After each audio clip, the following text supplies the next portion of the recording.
Now that you have a list of core services that you could offer to clients, we have to make sure that those services are in demand. It is not enough to present your services to the world without validating if they are in demand and if people are willing to pay for them. I actually want to start off by talking about how important this idea of validating your services is. When I first launched my business, I came from a film and entertainment background, and I knew that demand was there for virtual assistants to work with crews and cast.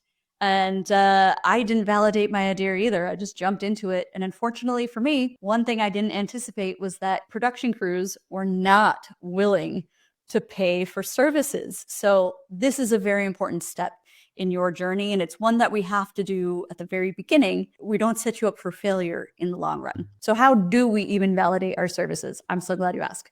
The first thing we can do is check job boards. Easy job boards to start with are things like Upwork, Fiverr, freelancer.com. You can see what services VAs are selling. And if you click on a seller's profile, you can see what services clients are actively seeking. You can follow industry trends. There are blogs and podcasts and influencers in the VA space.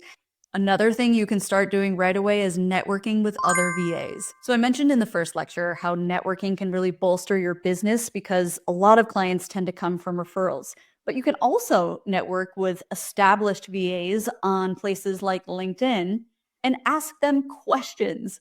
We're a very helpful bunch, us VAs, and the community is very open. So even if you hop onto LinkedIn, search for other virtual assistants and send them a message introducing yourself, letting them know that you're a new VA and you're just curious about what services are selling well, what's working for them, or what services have they tried to sell that didn't work. I think you'll be surprised how many people are happy to share their wins and their failures.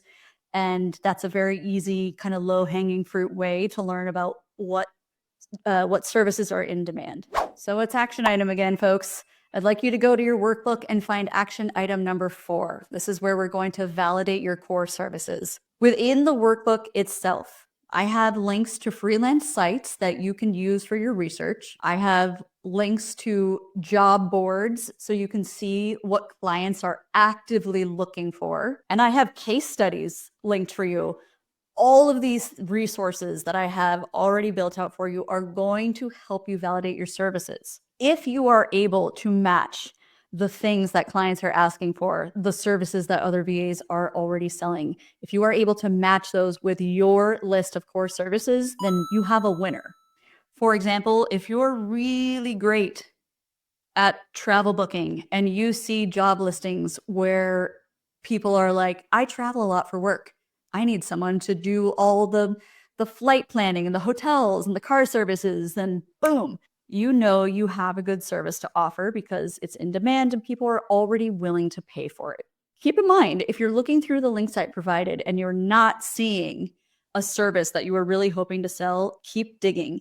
It might mean that there's no demand, or it might mean that people are not willing to pay for it. So do pay close attention to what you're seeing versus what's missing. I recommend setting a timer for 30 minutes for this exercise.